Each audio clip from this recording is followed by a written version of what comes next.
Avez, avez-vous déjà senti comme si vous avez besoin de crier, dire « Oh, arrêtez, j'aimerais débarquer ». Vous savez, on a déjà eu cela, tous ressenti cela, mais vous savez, on ne peut pas faire ça parce que la gravité nous garde ici. On ne peut pas sortir. Alors aujourd'hui, j'aimerais vous partager sur un endroit de repos. Un lieu de repos que notre Père a mis disponible pour nous. Un endroit où on peut entrer présentement. On n'a pas besoin d'attendre de mourir pour être au repos. N'importe quand, on peut être à cet endroit lorsqu'on reçoit la paix du cœur, un rafraîchissement de l'esprit, du corps. Un endroit où on est à l'écoute dans la voix de Dieu et cela nous amène à cette paix que nous recherchons. Alors nous lisons que Dieu lui-même a mis de côté un temps pour se reposer. Et c'est dans Genèse 1, 31 et 2 jusqu'à 3. Et ça dit...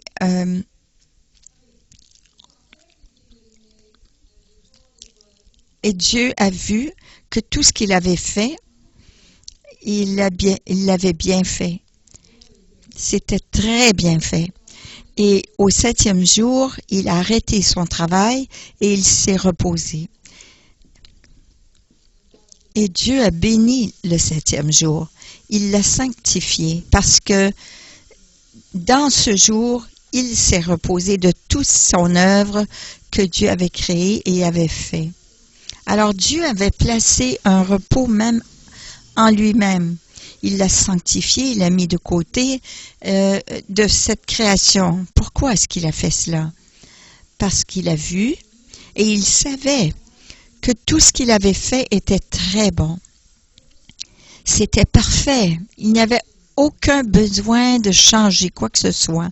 C'était fait. À partir du début jusqu'à la fin, c'était fait. Alors il s'est reposé dans sa bonté parfaite et il l'a aimé.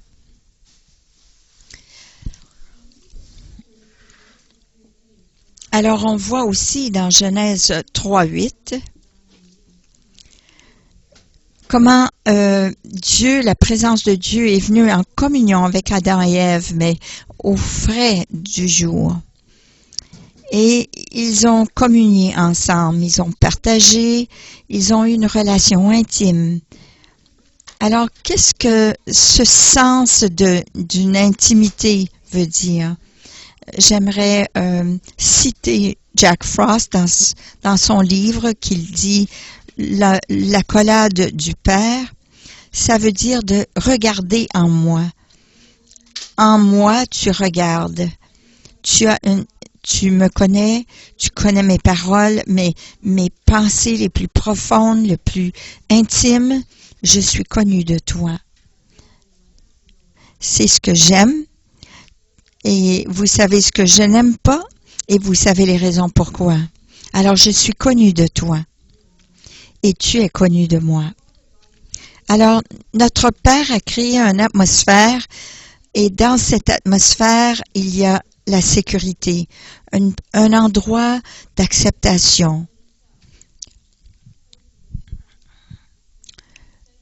un sens de valeur et avec un but. Tout cela vient de la communion avec lui, d'écouter sa voix, ses directives, ses instructions, ses stratégies, et tout cela vient avec amour. Même si on ne sait pas jusqu'où cette période de temps va, comment mesurer ce frais du jour, on savait que Dieu avait une attente d'être avec eux et de se reposer avec eux pour la raison qu'il est venu et c'est l'intention qu'il avait pour être avec nous toujours.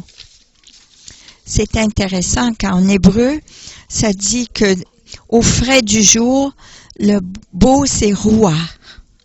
Roi. Le roi de Dieu. C'est comme le vent. Ça ressemble à un souffle, le roi de Dieu, le souffle de Dieu. Alors ils entendaient sa voix durant le jour, et lorsqu'il entra dans le jardin,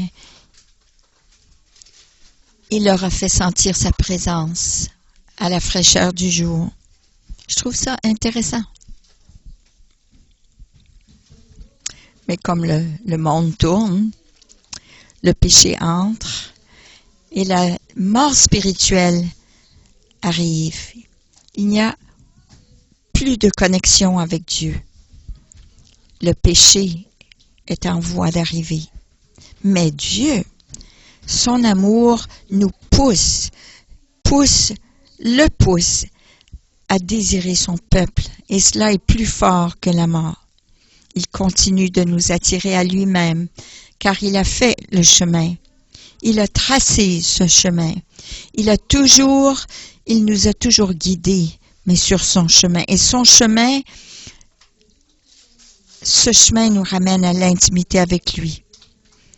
Vous allez voir qu'au travers l'Ancien Testament, Noé, Abraham, Moïse, David, tous les prophètes ont parlé du son de l'amour de Dieu.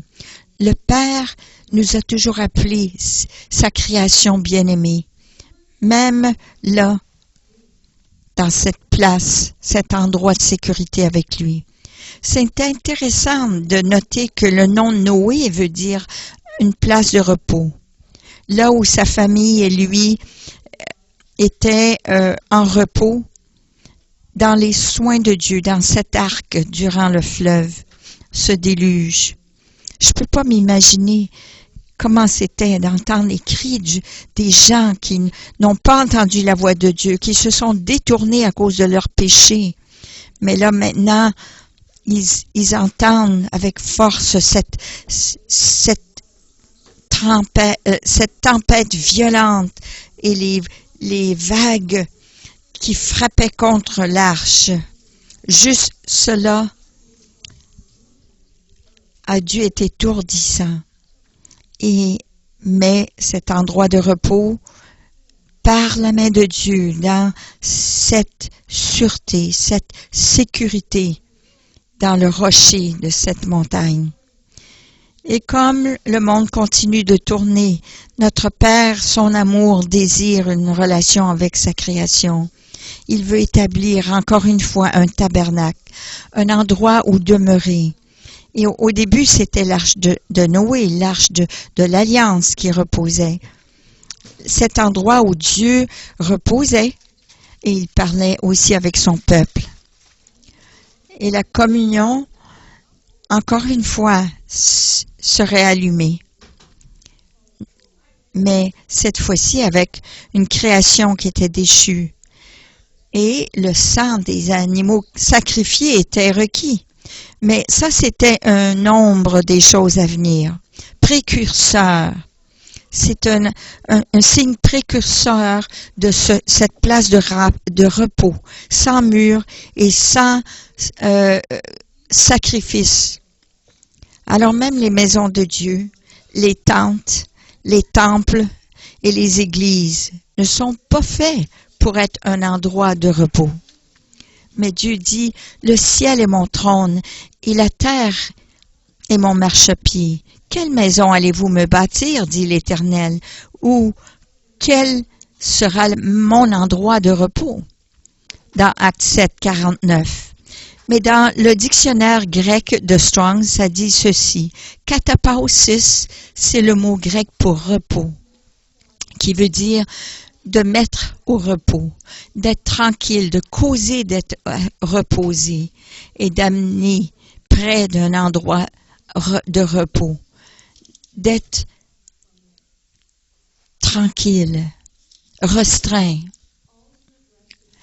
Cet endroit ultime de repos est au travers du sang rédemptif du Fils Jésus-Christ, là où le Père Dieu veut ses enfants demeurent là. Et encore une fois, c'est disponible à tous ceux qui entrent dans sa présence. Ne savez-vous pas que vous êtes le temple de Dieu et que l'Esprit de Dieu demeure en vous? 1 Corinthiens 3,16. Jésus a dit, si quelqu'un m'aime, il gardera ma parole. Et mon Père l'aimera et nous viendrons et nous ferons notre maison avec lui. Jean 14, 23. Et dans une autre version, ça dit ceci. C'est une place de résidence, une place de repos, une habitation.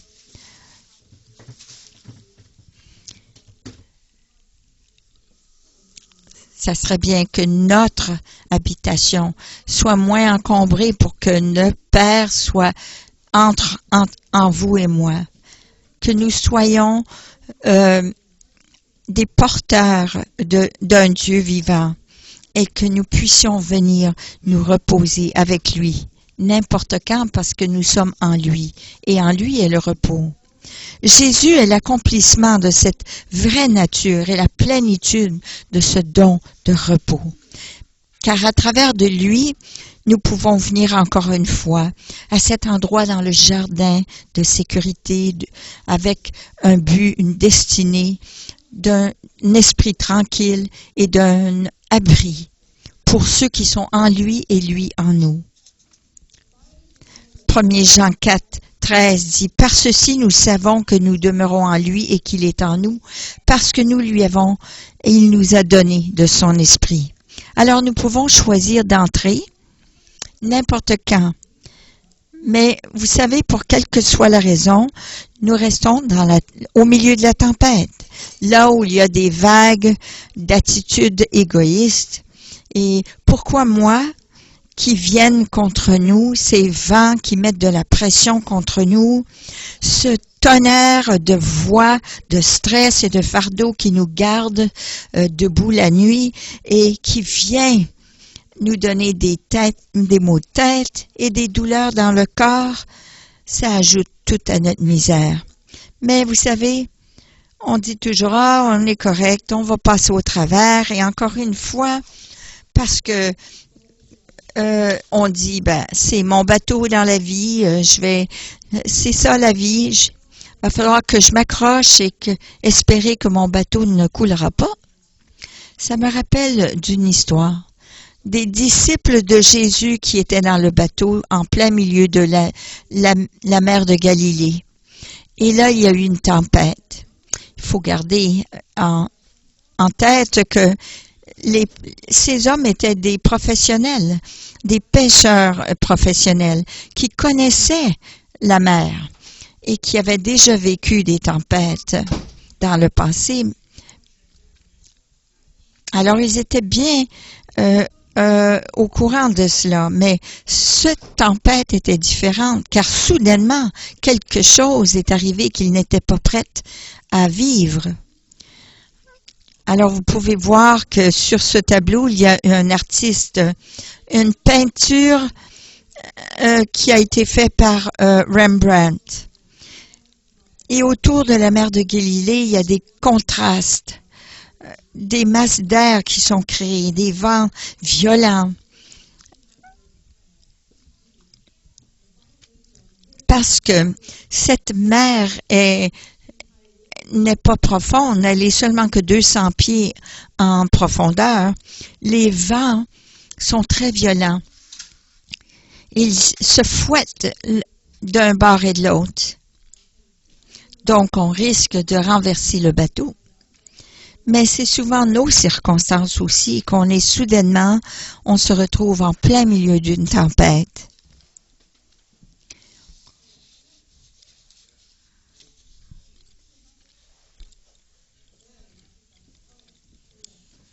Alors, ça dit dans Matthieu 8, 23 à 27, maintenant, lorsqu'il s'est rentré et il est entré dans le bateau, les disciples l'ont suivi. Et soudainement, une tempête s'est levée sur la mer et le bateau était couvert de vagues. Mais il dormait et les disciples se sont mis à crier, « Seigneur, sauve-nous, nous coulons !» Mais il leur a dit, « Pourquoi est-ce que vous avez peur, vous de peu de foi ?»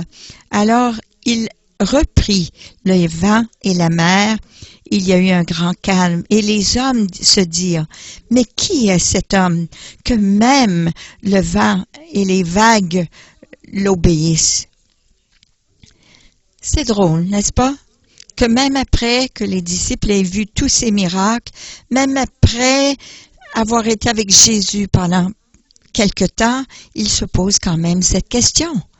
Qui est cet homme? Alors je pense, et je lis, et ça me rappelle de quelqu'un. Est-ce que ça vous rappelle de quelqu'un? Rempli de crainte, d'incertitude, et que lorsque soudainement les tempêtes viennent, vous ne faites pas confiance à celui qui est dans le même bateau que vous, celui qui a fait sa demeure en vous, mais nos actions, notre façon de penser et les paroles qu'on dit démontrent qu'on ne fait pas confiance en qui il est et on ne comprend pas pleinement ce que ça veut dire de voir qu'il pourvoit un chemin dans cette tempête et c'est lui qui nous donne le calme.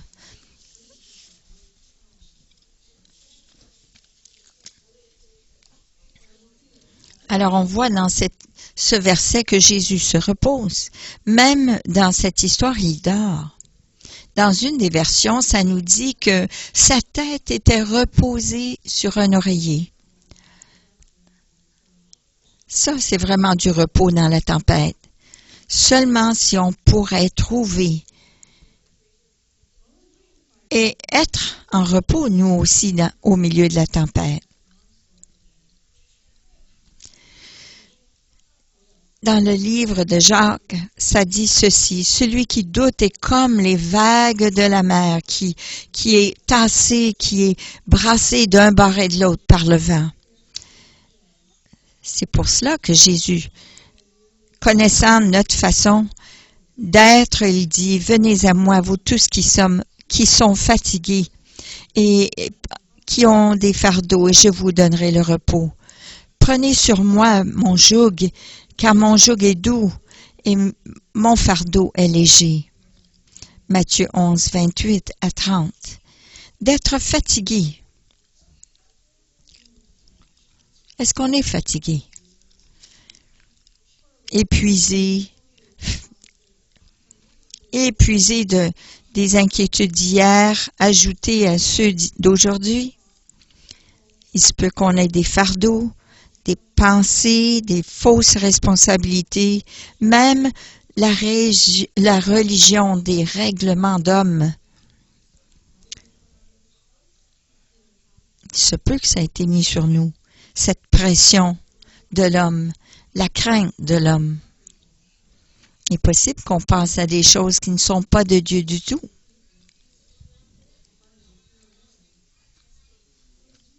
Mais Jésus a dit que son mandat,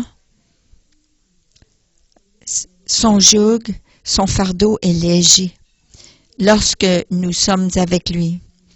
J'ai lu la version message et ça dit ceci. Êtes-vous fatigué, épuisé, brûlé par la religion? Eh bien, venez à moi.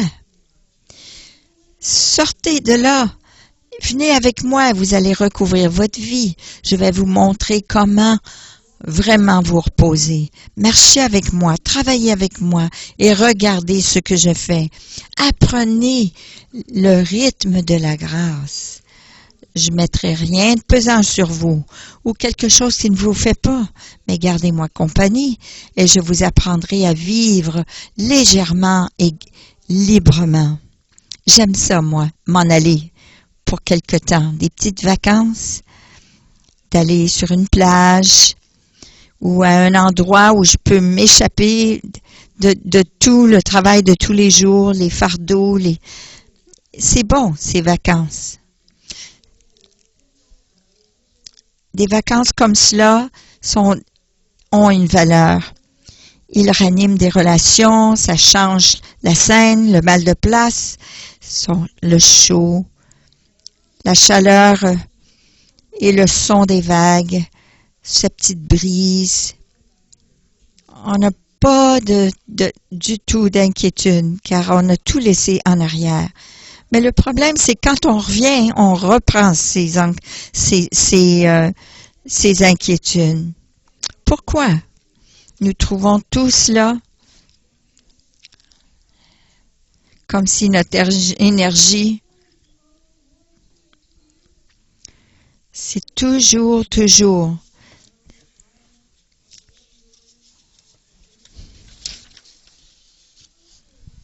les problèmes, les maux de ventre, les maux de tête, les fardeaux.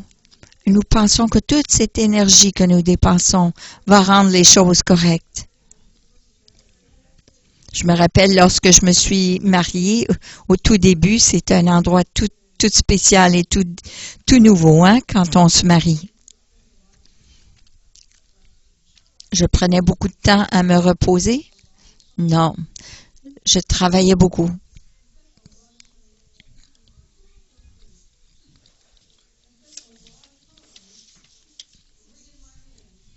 Je me serrais les mains.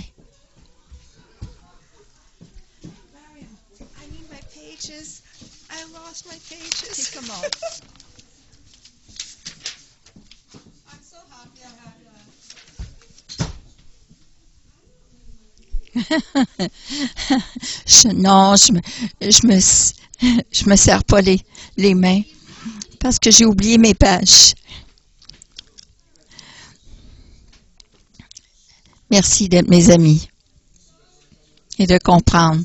Alors, je disais que lorsque je me suis mariée, c'était nouveau. C'est ce que je vous disais.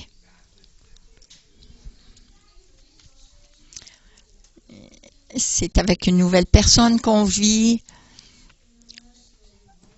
On a eu nos enfants presque tout de suite et ça me dépassait parfois.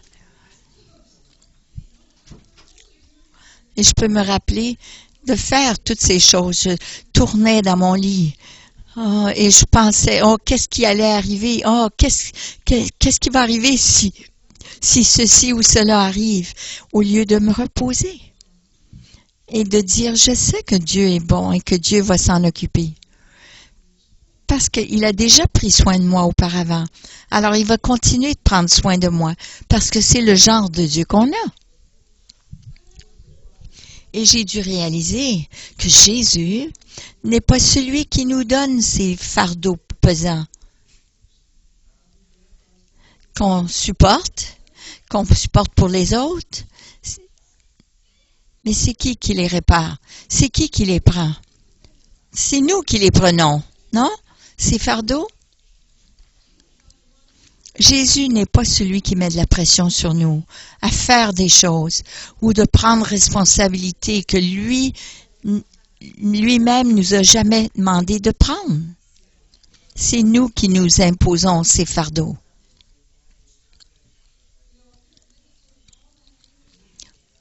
On est fait pour prendre toute cette énergie et la mettre dans notre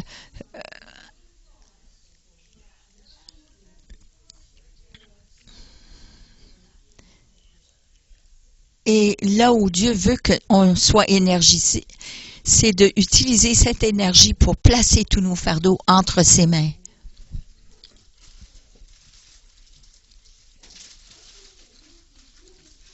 De faire confiance à Dieu, qu'on va passer au travers la tempête. Et vous savez que dans l'œil de la tempête, il y a la paix. C'est très tranquille à cet endroit. Alors on peut avoir la paix intérieure avec lui, trouver notre repos avec lui, même si autour de nous il y a une tempête. Ça dit dans Hébreux 4:11. Alors ça dit, soyons donc zélés et de nous exercer d'entrer dans le repos de Dieu pour le connaître, afin de le connaître et l'expérimenter.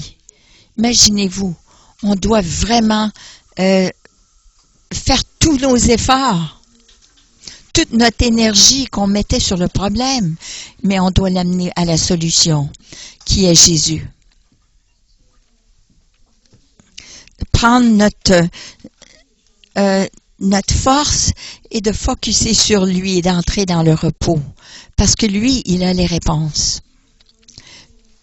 Jésus veut nous montrer le vrai repos. Un qu'il veut qu'on entre n'importe quand.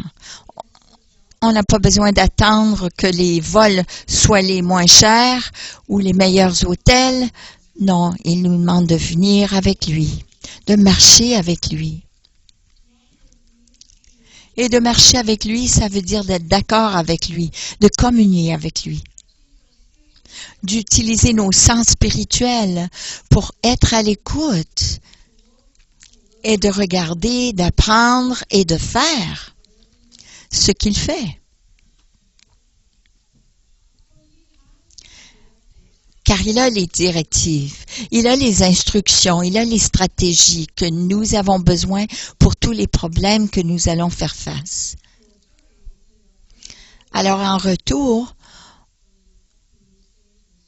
mais au lieu de cela, on fuit les réponses. Quand on devrait aller vers la paix, vers lui pour avoir les réponses. Et non seulement pour nous-mêmes, mais pour les autres aussi. Et le désir de Dieu, c'est qu'on demeure en lui, qu'on maintienne une relation avec lui, de se reposer en lui, dans son amour, dans la demeure de Dieu. Vous savez, il y a des croyances malsaines qui nous empêchent d'entrer dans le repos de Dieu. Ça se peut que ça soit la honte, que ça soit la peur. Peut-être c'est la peur de ce qu'il va penser de nous. Ou peut-être qu'on a du péché qui n'a pas été confessé. Mais je crois que s'il est Dieu, il sait déjà.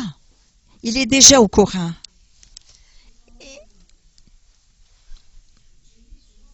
On a besoin de savoir que ses bras sont grands ouverts pour nous recevoir et nous pardonner.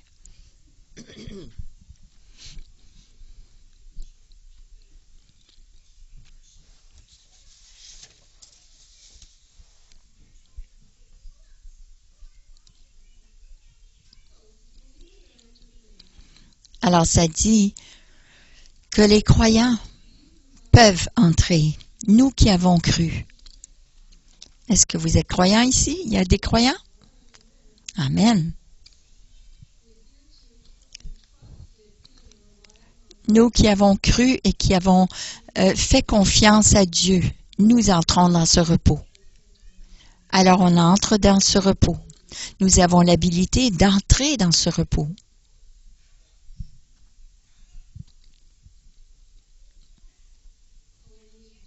Alors ce que nous avons besoin de faire, c'est de croire, se positionner, faire confiance à Dieu.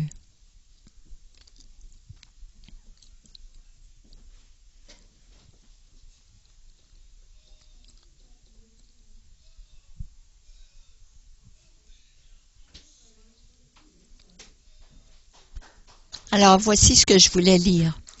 Votre Dieu est au milieu de vous, un qui est grand, un sauveur, qui sauve.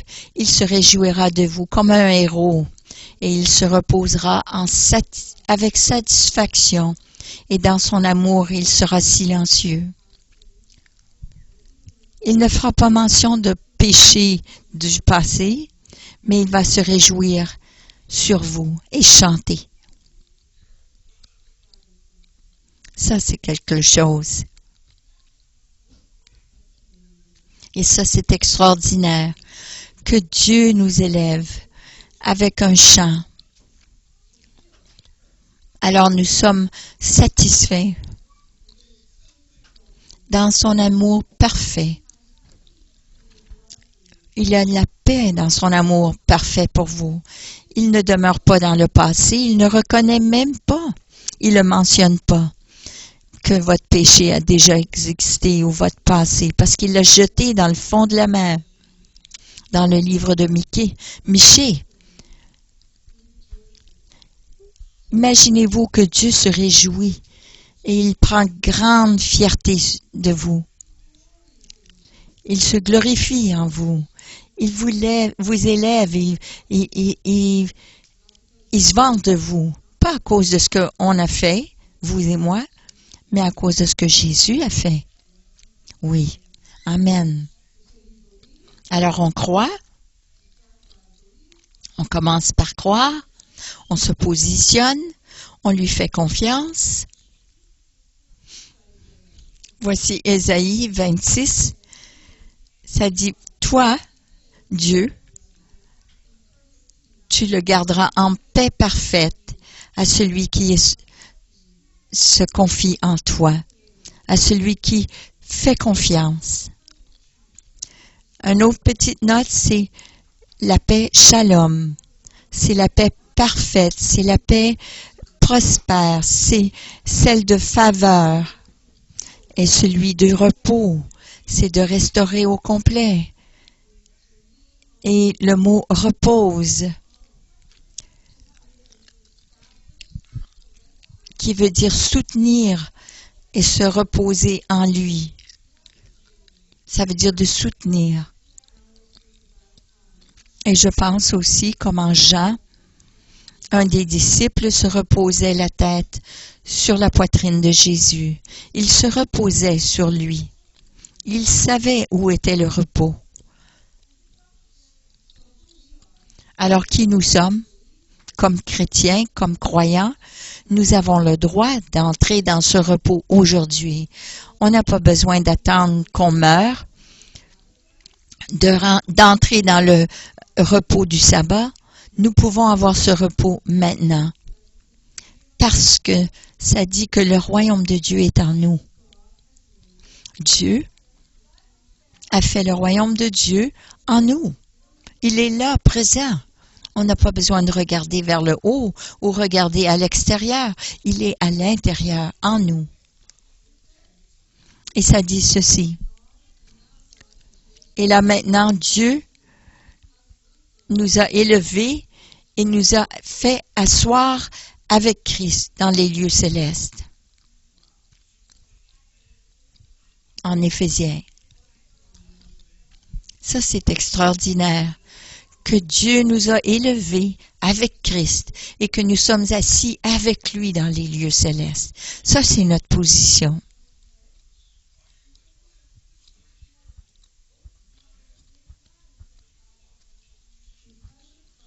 À cause de Christ, notre foi en lui, nous pouvons venir avec audace, avec courage dans la présence de Dieu. Alors cet endroit de repos,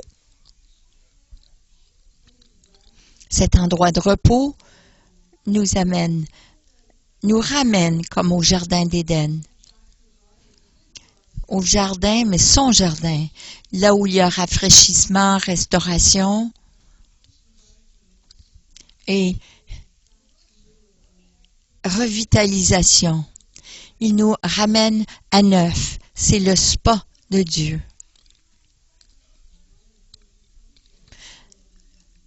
Un spa là où on peut aller n'importe quand.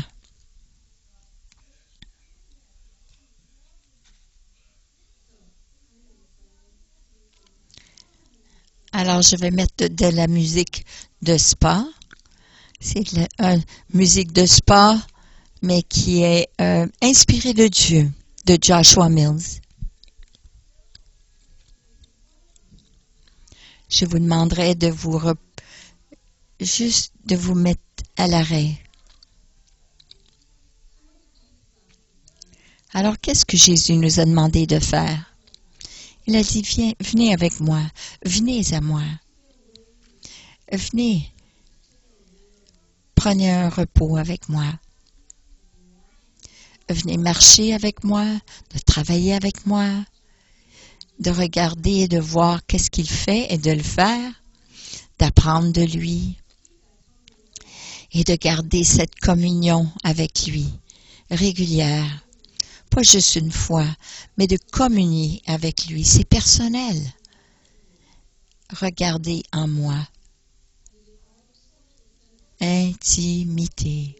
Utilisez tous ces sens spirituels pour regarder, entendre, goûter, sentir, toucher.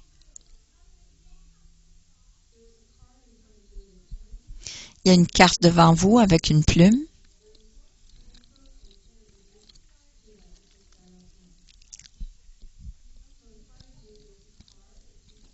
Alors devant vous, il y a une carte avec une plume.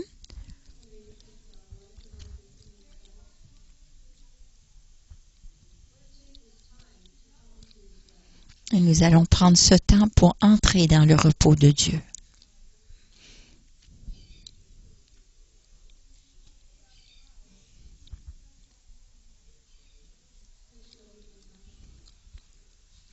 On va attendre que tout le monde ait pris une carte.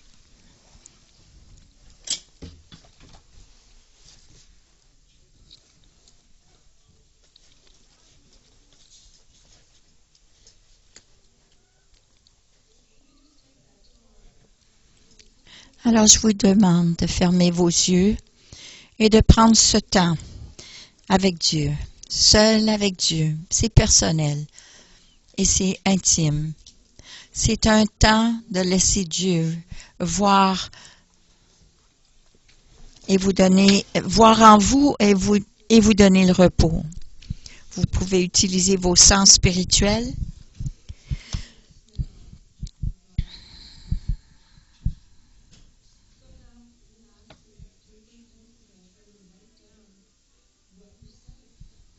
Et j'aimerais que vous réécriviez ce que vous ressentez, ce que vous entendez, ce que vous voyez. Écrivez sur ce papier.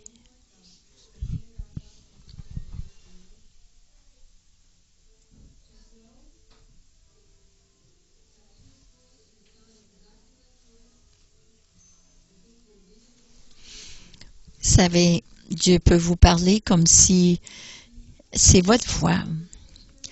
Parfois, vous allez voir une image, mais il y a une chose que vous devez savoir, c'est que Dieu a placé cette habilité en chacun de nous, d'entendre sa voix.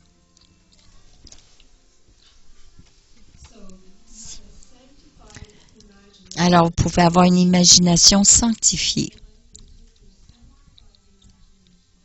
Et j'aimerais que vous preniez cette imagination sanctifiée et pensez à Jésus. Pensez à lui, qu'il est devant vous avec ses bras ouverts. Et vous regardez dans ses yeux. Vous pouvez voir son amour pour vous. Et maintenant, regardez et écrivez. Prenez un peu de temps pour faire cela. Écoutez ce qu'il vous dit, ce qu'il vous montre.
Ça, c'est l'endroit où on peut aller n'importe quand.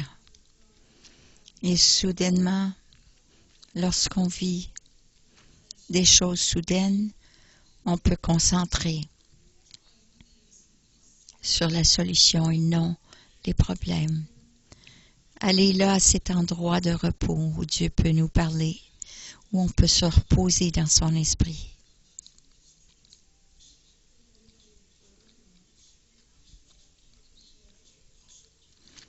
Est-ce qu'il y a quelqu'un qui aimerait partager ce qu'ils ont reçu aujourd'hui?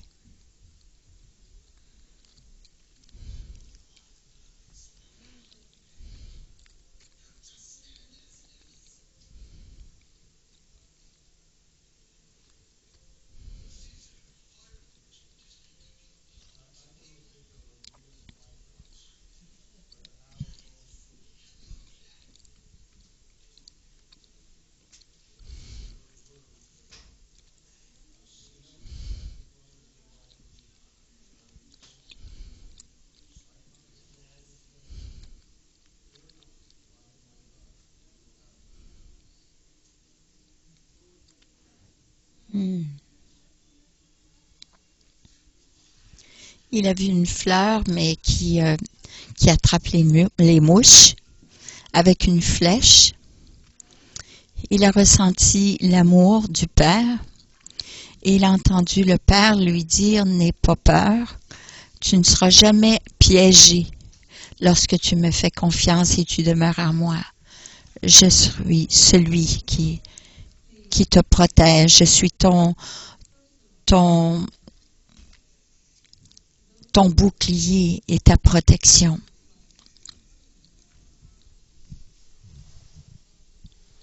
Je me suis vue comme une petite fille qui avait les bras ouverts et il s'est agenouillé, il m'a pris dans ses bras et ma tête était sur son... Et il m'a dit, prends le temps d'être tranquille, je vais te dire et ton temps est entre mes mains. Et je te dirige, sois tranquille.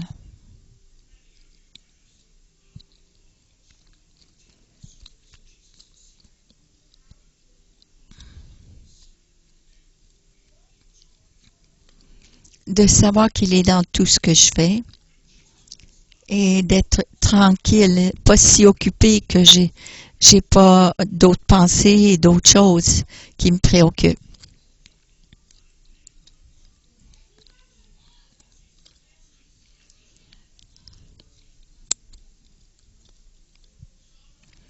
Je n'ai rien entendu, mais il y avait du silence.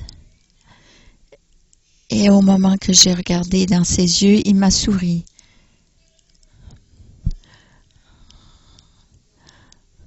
Et je me sens aimée. J'ai vu de l'huile aussi couler.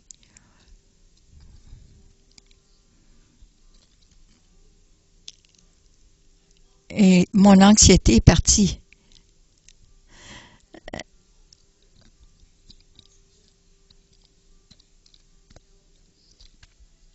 Alors, c'est le meilleur endroit où j'ai été.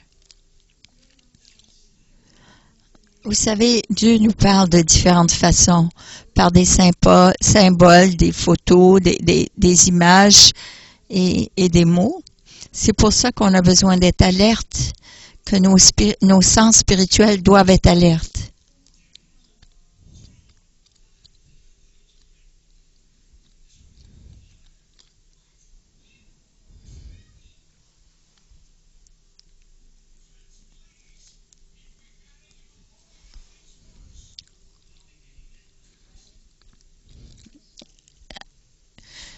Avant que je commence, j'ai dit au Seigneur, tu sais, les combats que j'ai.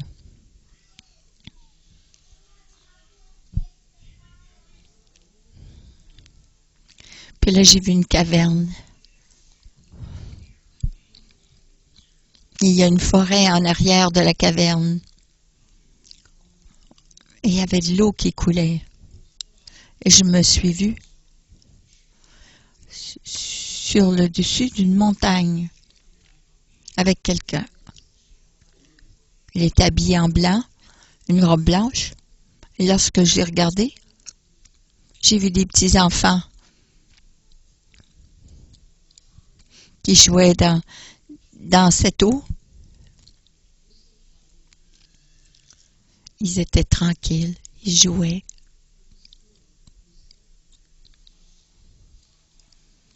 Et c'était très beau et si tranquille, si paisible.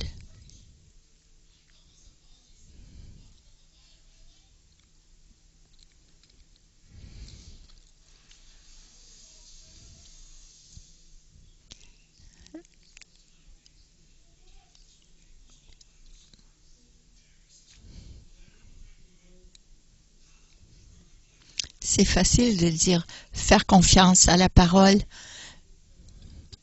mais de le faire et de lui donner nos soucis, c'est autre chose. Mais là, je me suis vue sur le haut de la montagne. Et c'est le Seigneur qui me montrait que là, dans cette vallée, c'est beau. Même si tu combats, tu as des difficultés dans la vie, moi, je vais t'amener sur le haut de la montagne.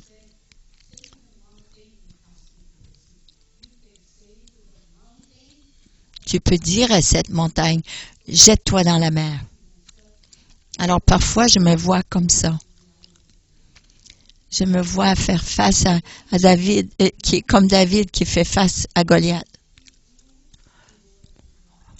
Mais je sais qu'avec la parole du Seigneur dans ma bouche, je peux me battre contre Goliath. Et Dieu m'a mis sur le haut de la montagne.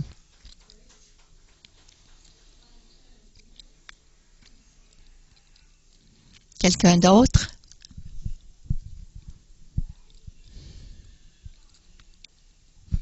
Diane?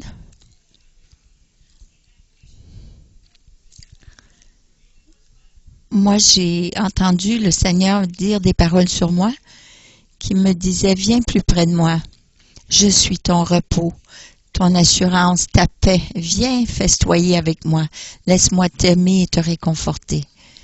Et relâche tes craintes et inspire mon souffle et goûte de moi. Je suis un Dieu extravagant, plein d'amour pour toi, mon enfant.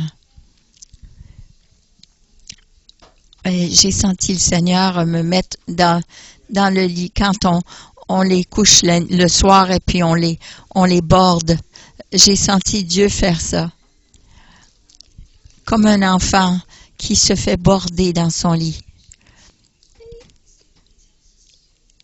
J'étais remplie d'espérance. C'est un meilleur endroit, n'est-ce pas, d'être au lieu d'être dans la tempête de la vie.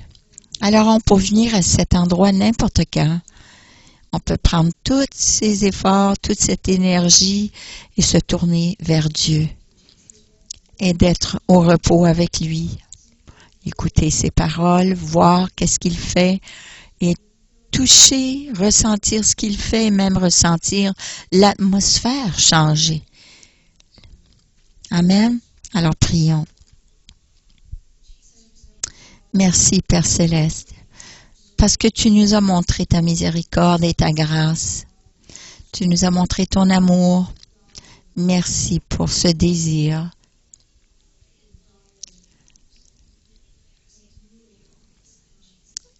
De nous donner un désir, de nous approcher pour avoir ce repos. Et qu'est-ce que tu nous offres, Seigneur? Aide-nous à aller de l'avant et de nous rappeler que tout ce que nous avons besoin de faire, c'est se tourner vers toi.